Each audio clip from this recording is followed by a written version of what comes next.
The first emergency call I ever made in my life was to my mother, and the last emergency call she would ever make in hers was to me. That isn't an accident. That isn't luck.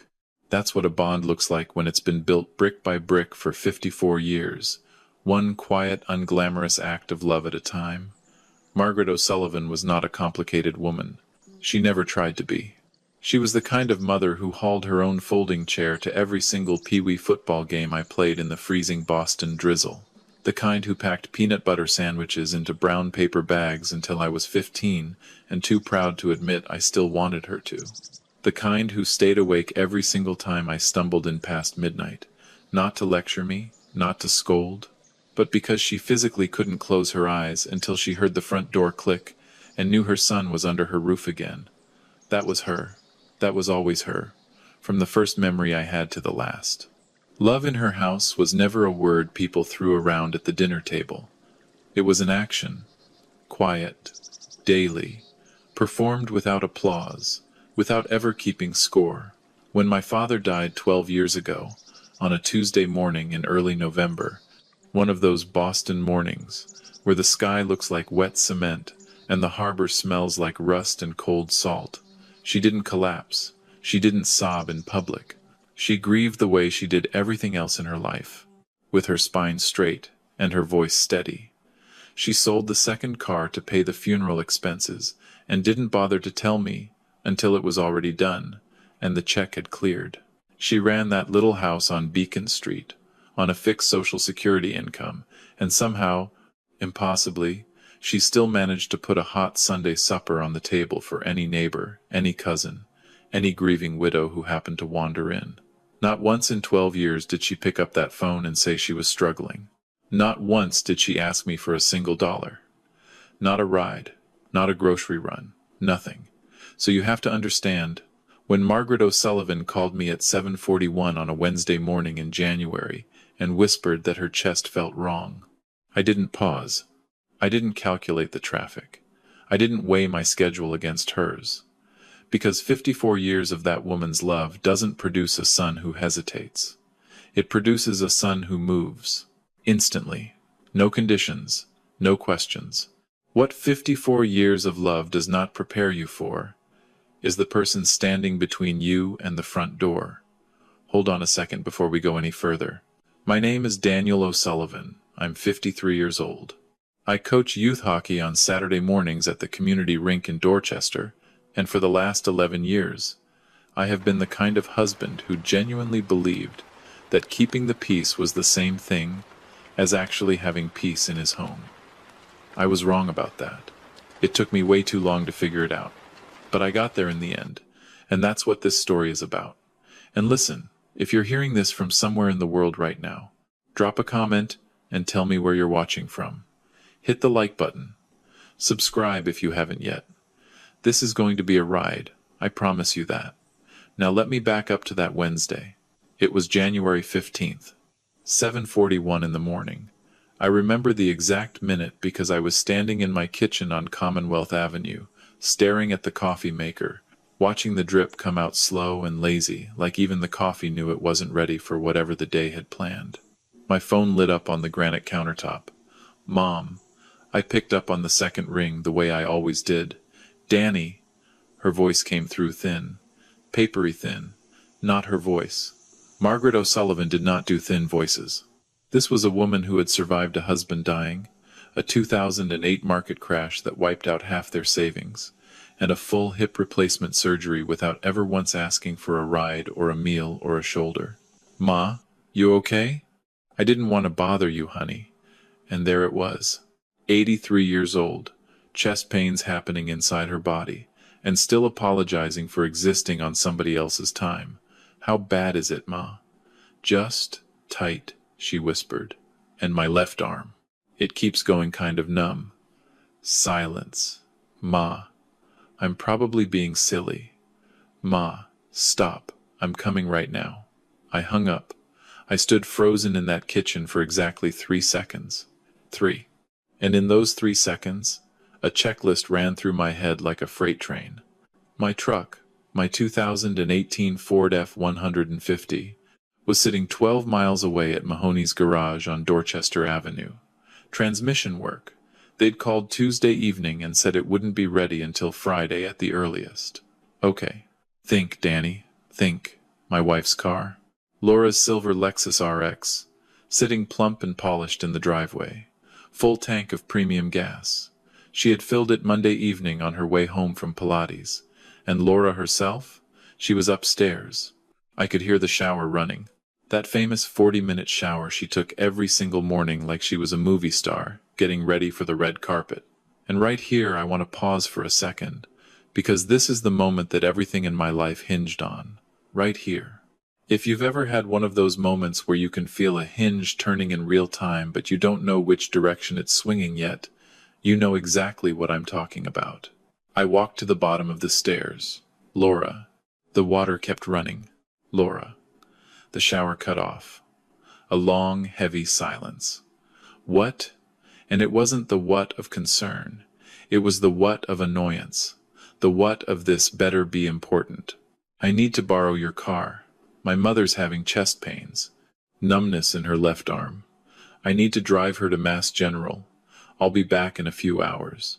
Nothing. Not the silence of someone thinking. The silence of someone who had already decided, and was just picking her words. She appeared at the top of the stairs 30 seconds later. Towel wrapped around her head, white bathrobe knotted at the waist, face completely, coldly composed. Danny, I can't today. Laura, Ma is having chest pains. Her left arm is numb. I heard you, she said. She leaned against the doorframe and folded her arms like she was about to negotiate a real estate deal. Call an ambulance, Danny. She doesn't like ambulances, you know that. She had a bad experience when Dad. Then call somebody else. She was already half turning back toward the bedroom. I have that dinner tonight with Pamela and the book club girls, and I have a full calendar today. I'm not going to spend my entire day stuck in some ER waiting room. And I stood there, completely still, my hands still resting on the banister. And let me just stop right here and say something. If you're listening to this, and something inside your chest is getting tight, if you're remembering a moment when somebody you loved looked at you and made it clear that you were asking for too much, that your pain or your family's pain was an inconvenience on their schedule, you are not alone. A lot of us have lived a version of this exact moment. I know how it feels. It's like the floor tilts 2 degrees and suddenly you realize the house you've been living in isn't the house you thought it was. Laura. My voice came out softer than I expected. Her left arm is going numb, Laura. She stopped halfway through the door, turned, and she looked at me with an expression I will remember in full, vivid color on the day I die. Not worry, not even guilt. Inconvenience, pure and simple inconvenience. She's your mother, Danny, she's not mine. And then a pause that felt like a cliff. Figure it out, figure it out. She closed the bedroom door behind her. It didn't slam. That was somehow worse. A slam would have meant emotion. A slam would have meant she cared enough to be angry. She just clicked the door shut gently, like I had told her we were out of paper towels. Like my 83-year-old mother's left arm going cold and dead was a minor logistical headache she didn't have space for in her calendar. I stood at the bottom of those stairs for one more second. Just one. And then I pulled my phone out of my pocket. Frank Russo. 4 houses down on Commonwealth Avenue. Retired Boston firefighter. 69 years old. Drove this beat-up but spotless 2010 Toyota Camry that he washed every Saturday morning like it was his baby. Frank was the kind of guy who still answered the phone by saying, "This is Frank," in a voice like a radio announcer. He'd known my mother for 23 years. He had carried a pall at my father's funeral. First row, left side. He picked up before the second ring finished. "Danny, what's happening, brother?" "Frank. I need a favor. Ma's having chest pains. Numbness down her left arm. My truck's at Mahoney's. Laura's car isn't available. Can you take us to Mass General?" Silence for exactly 0 seconds. "I'll be in your driveway in 4 minutes, pal." That was it. No questions. No conditions. No dinner reservations to rearrange. 4 minutes. And let me say this. If you are lucky enough in this life to have a Frank Russo on your street, A neighbor who picks up on the first ring and says yes before you finish the question. You hold on to that person tighter than you hold on to family members by blood, because blood will sometimes disappoint you. But the people who show up, they are your real family. I called Ma back immediately. Ma, I'm on my way. Frank is driving us. You don't need to do a thing. Just unlock your front door, sit down on the couch and breathe. Danny, I hate being a bother. Ma, sit down. A little laugh. Weak, but real. Okay, baby. Frank pulled up in 3 minutes and 28 seconds. I counted everyone. The drive from my mother's house on Beacon Street to Mass General Hospital on Fruit Street took 11 minutes with the lights. Ma sat in the back seat with me, her tiny hand wrapped inside both of mine, wearing her good blue wool coat like she was going to a Sunday Mass, because that's the kind of woman she was. If you were going to the hospital, you dressed with respect. She kept apologizing the entire way. Frank, I feel just awful pulling you away from your morning. Margie, please. I was doing the crossword and losing. You saved me from humiliation. She actually laughed. An 83-year-old woman with a cardiac event happening inside her chest laughed. And I looked out the window at the Boston morning going by. The brick brownstones, the cold gray Charles River in the distance, the smoke coming up from the steam vents in the street. And I felt two things at exactly the same time. Gratitude for Frank. And something else. Something colder and quieter and deeper underneath that was starting to harden around Laura's name. I didn't examine it yet. I just let it sit there. I would come back to it. Mass General was busy for a Wednesday morning. We checked into the ER at 8:28. A nurse named Yolanda, strong arms, no-nonsense eyes, the kind of woman who had seen every possible shade of human crisis and wasn't rattled by a single one of them, got Ma into a room in under 15 minutes. The doctor on call was a tall, quiet man named Dr. Peter Chen. Round glasses, careful hands. He didn't rush his words, which I appreciated more than I can say. Mrs. O'Sullivan, he said, I want to run an EKG, check your cardiac enzymes, do some blood work. At your age, with these symptoms, we absolutely do not take chances. Ma looked over at me. Her eyes asked me a question she didn't want to say out loud. Should I be scared, Danny? Ma, I said, you do exactly what the doctor tells you to do. She nodded. And then she reached up with her thin, spotted hand and cupped my cheek. You came, she whispered. And the way she said it, like she had not been entirely sure that I would, nearly unraveled me right there in that hospital room.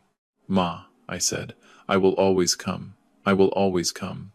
She patted my cheek twice with those hands that had packed 1,000 brown bag lunches, closed her eyes, and lay back. I sat in that waiting room for 2 hours and 35 minutes. Hard plastic chair, fluorescent lights buzzing, a TV mounted up in the corner playing some morning talk show on mute. I drank the worst coffee of my adult life from a machine near the elevators, and I didn't taste one single sip. And here's the part that still catches in my throat. Laura did not text me. Not once. Not even a, hey, let me know how she is. Not even a question mark. At 11:02, Dr. Chen came through the double doors to find me. Mr. O'Sullivan, your mother experienced what we classify as a mild cardiac event, not a full heart attack. Her body was warning her. We want to keep her overnight for monitoring, adjust some medications, run a stress test in the morning. But she's stable. Stable. Stable. The word landed in my chest like a piece of good news dropped from the sky. He smiled just slightly. She's also asking if there's cable television in her room. I actually laughed. In that moment, I actually laughed. That's her, I said. Give us 20 minutes to get her settled. I sat back down and put my elbows on my knees and stared at the green hospital floor tile. Figure it out. That's what Laura had said. Figure it out. While she dried her hair. While she drove to Newbury Street for her lunch with the book club ladies. While she sipped white wine and passed the bread basket across a candlelit table. While my mother's heart sent out distress signals in a hospital bed. Figure it out. I had figured it out. All right. I pulled out my phone and called Frank, who had stayed parked in the Mass General lot the entire morning like the man he was. She's stable, Frank. Thank God, brother. He meant it.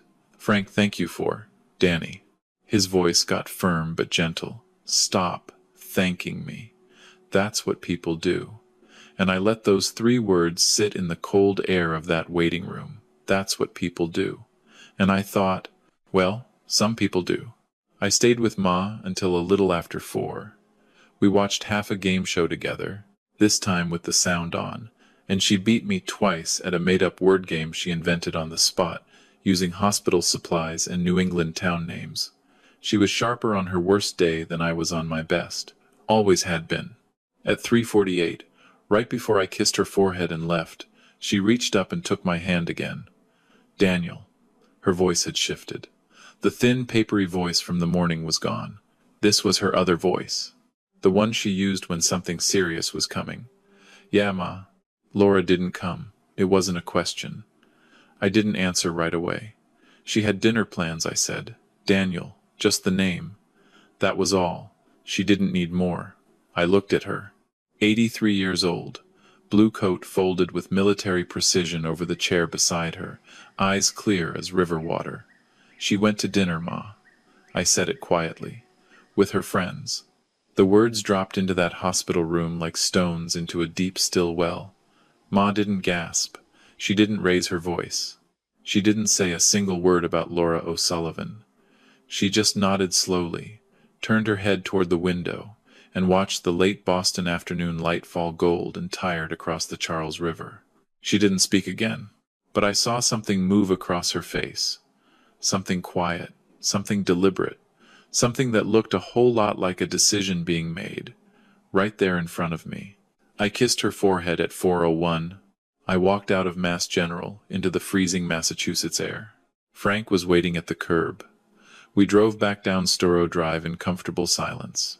And somewhere along the way, with the bare oak trees going by and the wind pushing dead leaves across the road like the world was shedding something it didn't need anymore, I realized I wasn't angry at Laura. I was done. And let me tell you something from my own experience here, because I've thought about this moment 1,000 times since. Anger is a loud, hot, messy emotion. Anger makes noise. Anger slams doors. But being done? Being done is silent. Being done is cold and clear and organized. Being done is what happens after anger has burned through everything it had to burn. And when you reach being done with somebody, you don't come back from it. Not really. If you're listening to this right now, and something in your own life just flickered at those words, I want you to sit with that feeling for a second. Don't push it away. Sometimes the most honest feeling you have is the one you've been avoiding for years. If you're still with me, do me one small favor right now. Hit that subscribe button. It's free, it takes 2 seconds, and it genuinely means everything to those of us telling these stories. Drop a comment with where you're watching from, and what time it is.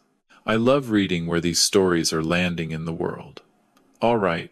Some people spend their entire lives making withdrawals from a relationship they never once bothered to put a deposit into. Laura had been overdrawn for years. Thursday morning, January 16th. 6:57 in the morning. I woke up before the alarm. And when you wake up before the alarm, you know something is sitting on your chest that sleep couldn't shift. I lay there on my side of the mattress. The left side, always the left. 11 years of marriage. And I still slept like I was leaving space for somebody who had never actually arrived. I stared at the ceiling. Laura was still asleep next to me. Hair spread out across her pillow, breathing deep and untroubled, one hand tucked under her chin, completely at peace. The woman could sleep through a hurricane. I got up quietly, went downstairs, made coffee. Yes, with the loud grinder. And no, I didn't feel one flicker of guilt about the noise. She chose dinner with Pamela over my mother's numb left arm. She could survive a little coffee grinder. I sat at the kitchen table and watched the gray Boston morning push itself through the window over the sink. My phone was face down on the table. I flipped it over. No missed calls from Mass General. No news was good news. At 7 in the morning I thought about Ma, about the way she had looked in that hospital bed, so small against the pillow. Her good blue coat folded up on the chair like she had dressed up for the occasion of being sick, about the way she touched my face and said you came like she had genuinely not been sure. You came. 2 tiny words. 83 years of unconditional love compressed into 2 syllables. And they nearly broke me all over again, sitting there at that kitchen table with a coffee cup going cold in my hand. She had always come for me, every single time, every birthday, every broken arm, every speech in school, every bad decision, every heartbreak, without a question, without a condition. The very, very least I could do was come for her. I was on my 2nd cup when I heard Laura on the stairs. She walked into the kitchen in her robe, glanced at me, glanced at the coffee pot, glanced back at me. You made coffee, she said. Every morning for 11 years, I said. Amazing that it still surprises you. She poured herself a cup and leaned against the counter. There was a beat of silence. That specific, heavy kind of silence that only married people recognize. The kind that's waiting for somebody to bring something up. Finally, she did. How is Margaret? Margaret, not your mom, not Ma. Margaret. Like she was a co-worker Laura had met once at a Christmas party and half remembered. Stable, I said. Mild cardiac event. They're keeping her another 24 hours for observation. She repeated the word slowly, like she was tasting it. Another silence. How was dinner? I asked. She blinked. Just once. But I caught it. It was fine, she said carefully. Danny, I want you to know that yesterday was really complicated for me. Complicated. I let that sit. Your mother-in-law's heart was misfiring. And you were at a restaurant on Newbury Street eating a kale salad. But sure, Laura. Complicated. Danny, she said. And I said her name back, the way my mother had said mine in the hospital the night before. Flat. Final. Laura. She stopped. I'm not doing this right now, I said. I'm just trying to explain. I know. I rinsed my mug and set it on the drying rack. I heard you yesterday the first time, at the bottom of those stairs. I picked up my jacket off the chair. My keys. My spare truck key, because the Ford was still at Mahoney's, and I walked toward the front door. Where are you going? Laura said. To see my mother, I answered. I didn't turn around. Frank drove me again. He didn't ask a single question. He didn't push. He didn't offer an opinion. Just drove. One hand on the wheel. An old country station playing low on the radio. Hank Williams. George Jones. Music from the decade he grew up in. There is a specific kind of friendship that doesn't need to be filled with words to function. Frank and I had it. We parked at Mass General at 8:41. I'll be here when you're done, he said. Frank, you don't have to. Danny. He looked at me over the tops of his reading glasses. I'll be here. And I want you to remember something, because this is one of those pieces of life advice I wish somebody had given me at 25. Make a note of who shows up. Write it down somewhere permanent. In a journal. In your phone. Somewhere. Because the people who show up for you without being asked, without a reward, without a thank you card, those are the people you rearrange your entire life around. Those are the ones worth protecting. Ma was sitting up when I got to her room, color back in her cheeks, thin voice gone completely. She was already wearing her own nightgown, the pale pink one with little lilacs on it, because she had refused the hospital gown on night 1, and honestly, who was going to fight her? She had her reading glasses perched on her nose, and a crossword puzzle book open across her lap. 7 letters, she said without even looking up. The second I stepped through the door. Betray. I stopped in the doorway, stared at her. She peered up at me over the rims of those glasses with the flattest, driest face I have ever seen on a human being. For the crossword, Daniel. I laughed so hard the nurse passing by in the hallway poked her head in to check on us. Perfect, I said, dropping into the chair beside the bed. Perfect. She counted the boxes, wrote it in with her careful handwriting, nodded with deep satisfaction. You always were the smart one, she said. Ma, I'm your only child, still the smart one. We sat like that for a long while. Easy. Quiet. That specific kind of quiet that only exists between 2 people who have loved each other long enough to not need to fill every silence with conversation. She finished 2 more clues. I drank the terrible hospital coffee and didn't complain, because being in that plastic chair, drinking something that tasted like punishment, sitting next to her, was exactly where I wanted to be, where I would always want to be. Then she closed the crossword book, set it on the bedside table, folded her hands carefully in her lap, and here we went. "I want to call Vincent this morning," she said. "Vincent Moretti. Vincent R. Moretti, Esquire. Attorney at law, Suffolk County, 33 years in practice. Italian-American guy from the North End. He had handled my father's estate when he passed. He had drafted my mother's will 6 years ago. Sharp man, methodical. The kind of lawyer who listened twice as much as he talked, which in my experience is a rare and beautiful thing. I kept my voice very level. "Okay, I've been thinking," she said. "Since last night. Ma, you don't have to. Daniel Joseph O'Sullivan. Full name. All three. I had not heard all three of those names strung together since I was 16, and came home an hour and 10 minutes past curfew on a Saturday night in 1989. Do not finish that sentence." I closed my mouth. She looked at me with those clear, steady, watercolored eyes. The Boston morning light was coming through the window behind her, soft gray with just a hint of gold breaking through at the edges, and in that light she looked younger somehow. Or maybe she looked exactly like the woman she had always been, exactly like the Margaret O'Sullivan who had packed my lunch and sat up waiting for me, and sold a car in silence, and made Sunday roast beef for 35 years on Beacon Street. My mother, the most constant, stable, unwavering thing in my entire life. "I have worked my whole life, Daniel," she said. "Your father and I, we scrimped and we saved and we went without some more so that what we built would mean something, so it would land somewhere it mattered." A pause. "With people who showed up." I said nothing. I just listened. "Laura didn't show up, Daniel." "I know, Ma. Not just yesterday." She picked up the crossword book, not to work on it, just to hold something. "Not at your father's repast after the funeral. Not when I had that hip replacement in 2019, and needed rides 3 times a week to physical therapy for 6 weeks. Not Christmas Eve 2 years ago when I had the flu and you had to leave your own house to come bring me soup." She looked up. "And not yesterday, when my heart was failing. She went to dinner." Each one of those examples landed like a pebble, dropped into deep, still water, slow ripples, sinking, and every single one of them was true. Every single one of them I had silently excused for Laura, year after year after year.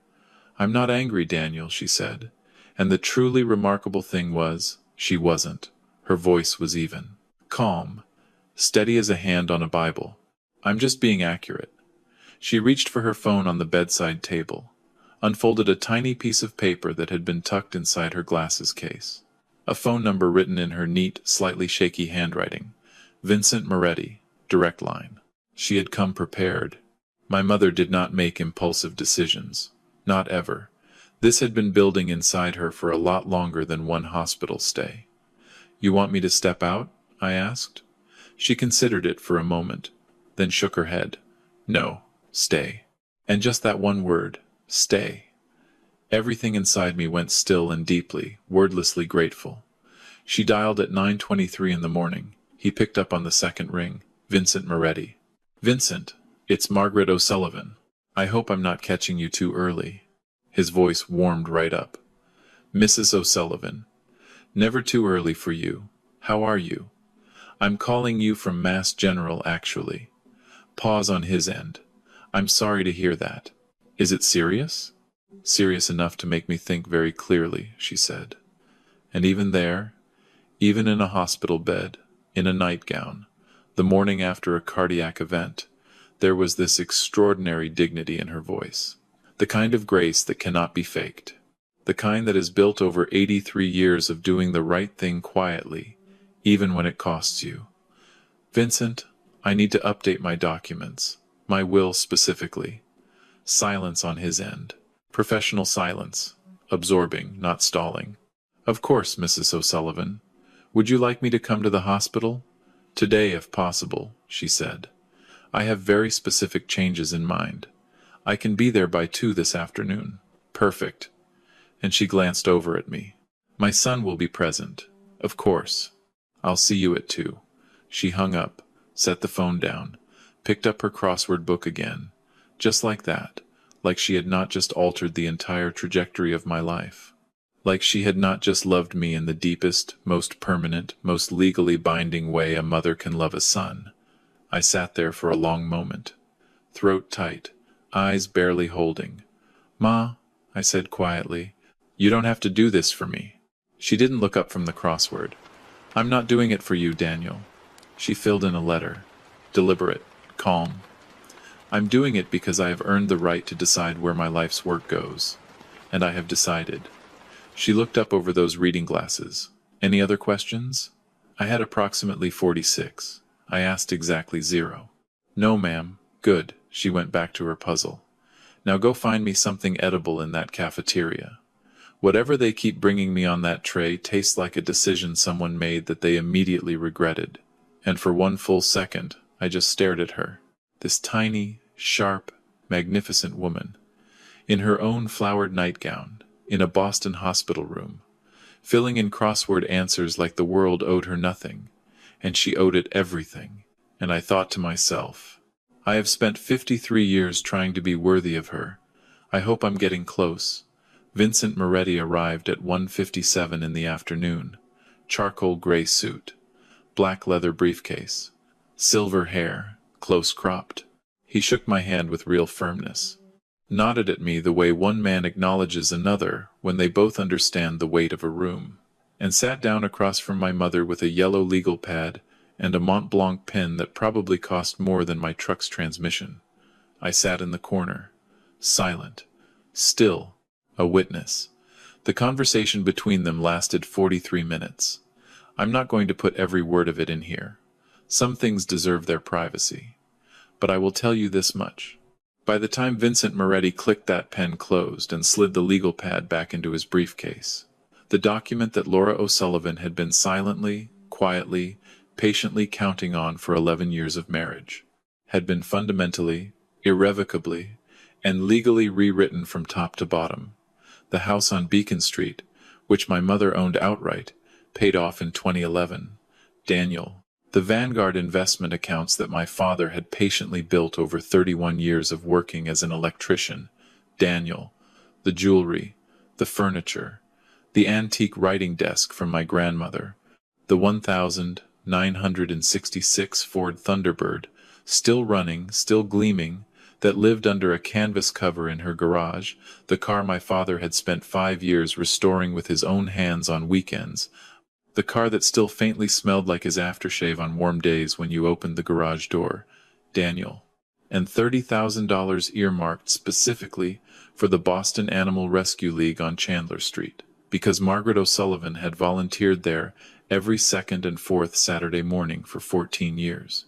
Because that is exactly the kind of woman she was. Laura O'Sullivan's name appeared in that document exactly 0 times. "Not my problem," she had said once. Turns out, correct. When Vincent stood to leave, he shook my hand once more at the door. "Your mother," he said quietly, looking back over his shoulder at her, already back to her crossword, already unbothered, already completely herself, is one of the sharpest people I have met in 33 years of practice. I looked over at her too. "Yeah," I said. "I know. I've always known." I left Mass General at 4:35 that afternoon. Frank was in the parking lot. He took one look at my face and didn't ask a single thing. Not searching for information, just checking that I was still upright. "Everything okay?" "Yeah," I said quietly. "Everything is exactly the way it needs to be." He nodded once. "Put the Camry in drive." We pulled out of the Mass General lot and headed back down Storrow Drive toward home. My phone was in my pocket, completely silent. Laura had not called once all day. She had no idea what had just happened. None. But she would. And now let me pause here and say something directly to you, if you're still with me. If you are listening to this, and you have ever been the person who has carried an entire relationship on your own back, who has apologized for the other person to your family, who has smoothed over rudeness, who has explained away cruelty, who has told yourself she just doesn't show affection the way my family does, or he's just stressed lately, listen to me. There is a specific moment in a lot of our lives when the explanations run out, when there is no more oxygen left in the excuse. And when that moment arrives, you do not have to make a decision right away. You don't have to blow up your life that same afternoon. But you do have to stop lying to yourself about what you have been living inside of. That's the first step. Friday morning, January 17th, 8:13 in the morning. I was standing at the front counter of Mahoney's garage on Dorchester Avenue when it started. My truck was finally ready. New transmission. Oil change that old Dennis Mahoney threw in for free because our sons had played pee-wee hockey together back in the mid-90s, and that's what neighborhood guys did for each other around here. A brand new set of wiper blades I hadn't even asked for. I was standing at the counter, signing the invoice, when my phone buzzed in my jacket pocket. Laura. I let it ring. Not out of any strategy. Not yet. I just genuinely didn't have anything to say to her. Nothing that would land the way it needed to land. Not yet. I slid the phone back into my pocket. Finished signing. Shook Dennis's hand. Walked out into the cold Boston morning. The air was sharp and clean and completely honest in a way I hadn't noticed in a very long time. I started the truck. Let it warm up. Sat there watching my breath fog up the windshield. Thinking about Ma. About bringing her home to Beacon Street where she belonged. About getting her settled into her kitchen with a pot of tea and her crossword and her dignity fully, completely intact. That was what today was about. Not Laura. Not her phone calls. Not any of it. Today was about bringing my mother home to the house she had earned. My phone buzzed again. Laura, then a third time. A fourth. A fifth. A sixth. Something had happened. She knew. I pulled out of Mahoney's lot and drove to Mass General. Ma was ready when I got there. 8:53 in the morning. Blue wool coat. Small overnight duffel bag packed with military precision. Yolanda the nurse walking beside her. Another nurse behind them with the mandatory discharge wheelchair. Hospital policy. Non-negotiable. Ma had already argued and lost with characteristic Irish grace. She stood up from that wheelchair the instant the automatic doors slid open to the outside world. I can walk to my son's truck under my own power, she announced, to absolutely no one in particular and to everyone within 40 feet. I had a cardiac event, not a personality transplant. Yolanda laughed, a real laugh, not the professional kind. She took Ma's small hand in both of hers and just held it for a long moment. You take care of yourself, Mrs. O'Sullivan. I always do, honey. And Ma squeezed her hand back. You're a good one, Yolanda. Don't let anybody tell you different. Yolanda pressed her lips together in that way people do when they're fighting tears. Nodded. Stepped back. Even walking out of a hospital, my mother left people better than she had found them. That was just who she was. I held the passenger door of the truck open. She climbed in slowly, carefully, but on her own, which mattered more to her than any pill, any prescription, any instruction on any discharge paper. Her independence was the last territory she would ever surrender, and we both knew it completely. I closed the door, walked around, got in. She looked down at my phone, sitting face up in the center cup holder, lighting up over and over again. Laura. 14 missed calls before 9 in the morning. Ma didn't say a single word about it. She just buckled her seatbelt and smiled faintly out the passenger window, like a woman who had made a decision and was entirely at peace with it. I got her home to Beacon Street first. The white colonial with the black shutters and the wrought iron railing was sitting quiet and familiar at the end of the block. The house where I had learned to ride a bike in the driveway, where I had done my math homework at the kitchen table, where my father had built a life with his own 2 hands, brick by patient brick, and had left it standing firm when he died. The big oak tree in the front yard had dropped almost all its leaves. The porch was swept clean. The welcome mat said hello in faded cursive letters that had been there so long that neither of us had really noticed them in years. But I noticed them today. I got her inside. I made her tea, the specific kind. Chamomile, bag steeped for exactly 4 minutes. A half teaspoon of honey, because she had told me once, decades ago, how she liked it, and I had never once forgotten. I checked the thermostat. I checked the fridge. I walked through each of her new medications from Dr. Chen one by one, reading the labels out loud while she listened, cupping the hot mug in both hands. Daniel, this one is for blood pressure. Twice a day with food. She was watching me from across the small kitchen table. The table where she had made every birthday cake I had ever had. Where she had helped me through algebra when I was 13 and wanted to throw the textbook out the window. Where she had sat the morning after my father died and held my hand without saying a single word. Because some moments in life do not need words. Sit down, she said softly. I sat. She reached across that kitchen table and covered my hand with both of hers. Her hands were small, warm, thin-skinned now, spotted with age. The hands that had packed my lunches, that had buttoned my winter coats, that had waved to me from the bleachers at every single youth hockey game I had ever played through 13 cold New England winters. The hands that had held mine 2 days ago in the back of Frank Russo's Camry on the way to this same hospital. These hands had been showing up for me for 53 years. I need you to hear me, Daniel, she said. I'm listening, Ma. What I did yesterday. The will. I didn't do it to punish Laura. Her eyes were steady, clear, no anger in them, no bitterness. Just the truth, the way she had always delivered truth. Plain, warm, completely unmovable. I did it because it was the right thing to do. Because your father and I built something together, and it belongs with somebody who understands what building something together actually means. She squeezed my hand once. You understand that? I understood it. In my bones. And Daniel, she said, her voice dropping just slightly. Not softer, but more deliberate. I need you to think about your life. Not about the money. Not about any of this. She gestured vaguely at nothing, and at everything. I need you to think about whether you are happy, Daniel. About whether you are loved the way you actually deserve to be loved. She looked at me for a very long moment. Because you have been showing up alone for a very long time, baby. And a man like you, a man who shows up, deserves to have somebody standing right next to him when he does. The kitchen was completely still. Outside on Beacon Street, a car drove past slowly. Somewhere on the block, a dog barked twice and went quiet. The refrigerator hummed. The clock on the wall ticked.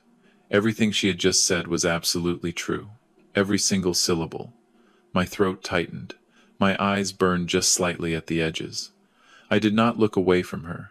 Yeah, I said. My voice came out rough and quiet and completely honest. I know, Ma. She nodded once, slowly. Like that was exactly what she had needed to hear. Then she patted the back of my hand twice, the same way she had patted my cheek in the hospital 2 days ago, and let go. Good. She picked up her tea, took a sip, set it down. Now, are you going to answer that phone or not? My phone was buzzing on the wooden table between us. Laura. Call number 31. I looked at it. I looked at Ma. She raised one eyebrow. I picked up the phone, turned it face down against the wood. Let it keep buzzing until it stopped. Not yet, I said. The corner of her mouth moved just barely. Not yet, she repeated softly, like she was tasting the patience in the words. I will check on you tonight, Ma, and tomorrow morning, and every morning after that. She waved a small hand in the air. I know you will. I mean it, Daniel. She looked at me over her glasses, which she had put back on at some point without me noticing. I know you mean it. You have always meant it. I left Beacon Street at 1:14 in the afternoon. I drove home to Commonwealth Avenue, parked the truck in the driveway behind Laura's silver Lexus. Sat there for 1 full minute. I counted every second. 37 missed calls. 37 I went inside. Laura was in the living room, perched on the very edge of the cream-colored couch in her work clothes, both hands wrapped around her phone like it was the only solid thing she had left in the world. She looked up the instant the door opened. Her eyes were raw, sleepless. Something in her face had shifted in a way I had not seen in 11 years of marriage. The careful, composed shell she wore like a second skin had cracked open, and underneath it was something that looked a whole lot like a woman who had spent the last 18 hours slowly, fully realizing exactly what she had done to herself. Good, said something very quiet in the back of my mind. Stay there a while. Daniel, she said, and she stood up immediately. I have been calling you all morning. I know, I said.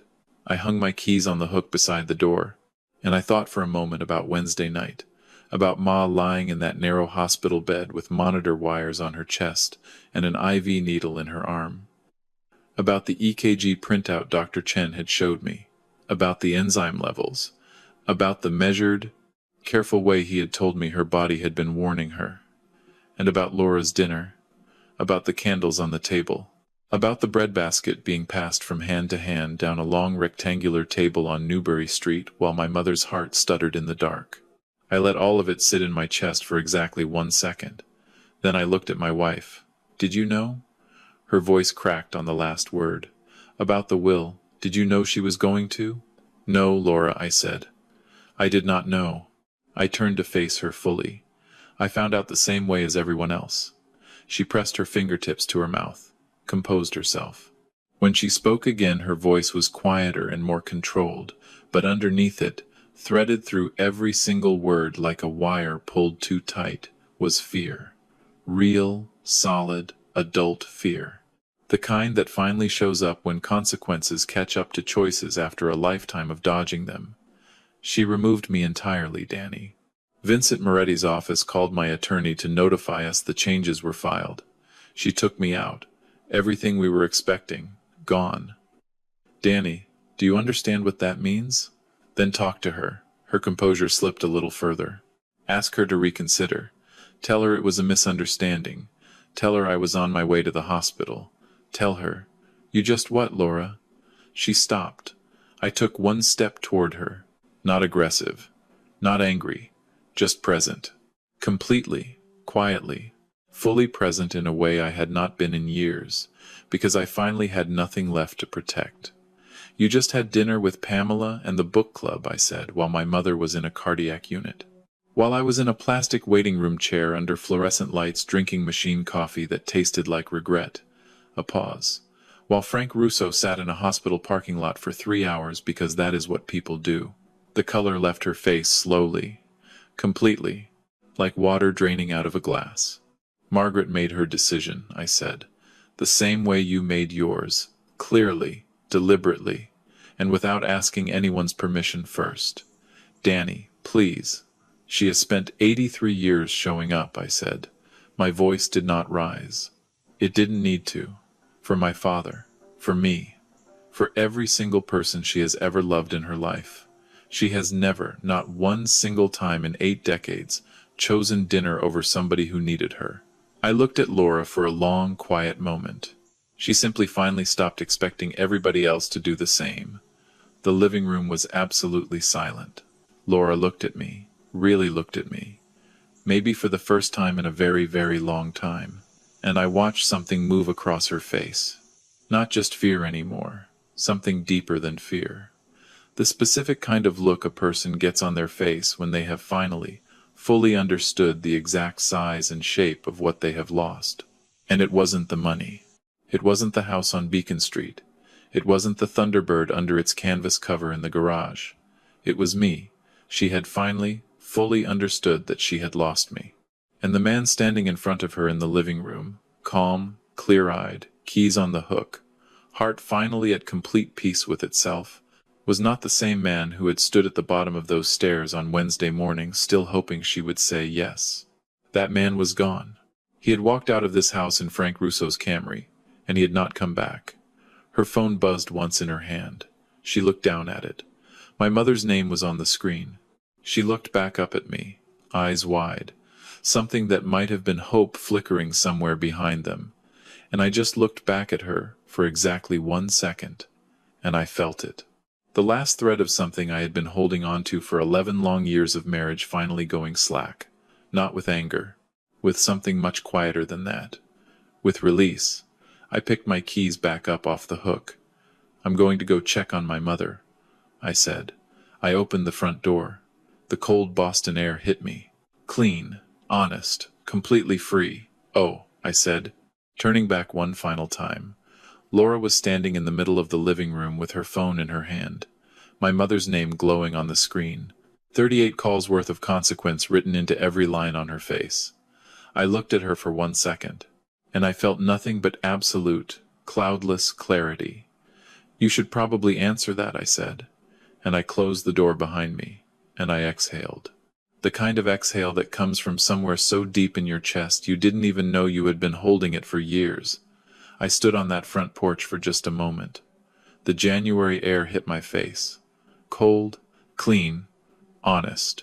And something settled over me in that moment that I had not felt in years. Clarity, not anger, not bitterness, not the hot panicked rush of a man who finally snapped. Just clarity. The quiet, unmistakable clarity of a man who had finally, after years of telling himself things were fine, after years of smoothing over, after years of swallowing down, after years of sleeping on the left side of a bed leaving room for somebody who had never once moved toward him, finally seen his own life exactly for what it was. I had not been married for 11 years. I had been enduring for 11 years. There is a difference. There is an enormous difference.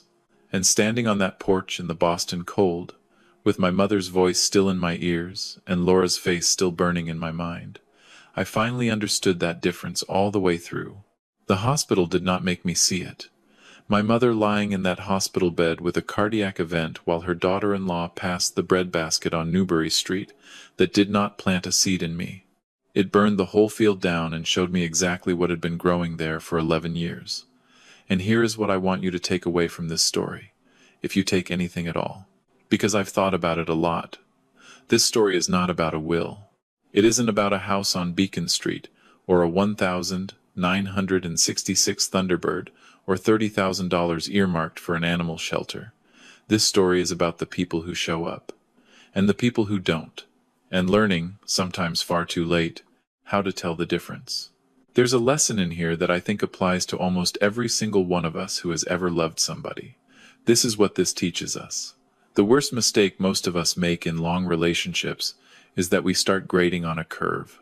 We start saying, well, she doesn't do this, but she does that. We start excusing the unforgivable because the alternative, which is admitting what you actually have, is too painful to face. So I want to leave you with this. Go home tonight, or tomorrow morning, and look honestly at the people in your life. Ask yourself a question. When things got hard last year, or last month, or last week, who showed up and who made excuses? Write those names down. One column and another column. Because those columns tell you everything you need to know about your real life. Here in the United States, we talk a lot about freedom and independence, but we don't talk nearly enough about elder care, about the rights and dignity that our aging parents deserve. If you have a parent who is getting older, please, take the time today to make sure they have an updated will, a healthcare proxy, a power of attorney. In most states, these are simple documents you can set up with an estate attorney in an afternoon. There are also free legal aid resources for seniors in every state through the Area Agency on Aging. Look them up. Call them. This is one of the most loving things you can do for the people who raised you. And if you are in a marriage where you are the only one showing up, I am not going to tell you to walk out today. That's not my place. But I am going to tell you what somebody wise should have told me 10 years ago. Start paying attention. Stop making excuses. Start believing what you are seeing. Now, before we wrap up, I want to hear from you, because this is where you come in. Comment number 1 if you think Daniel did the right thing by walking out that door. Comment number 2 if you think Laura deserves a chance to make things right faster than he gave her. Comment number 3 if you have ever been in a situation where a family member showed up or refused to show up in a way that changed everything for you. And right underneath that, tell me where in the world you are watching from. What city, what country, and what time it is right now on your clock. I read every single one of these comments, and I absolutely love seeing where in the world these stories are landing. It really does mean the world to me. This is a fictional story inspired by common situations many families face, but 100% rewritten by me here in Boston to be original, to avoid reused content, and to bring you something honest. If this story moved you, please hit that like button, subscribe to the channel, and tap the notification bell so you don't miss the next one. I'll see you on the next story. Take care of your people. And make sure the ones standing next to you are the ones who actually show up.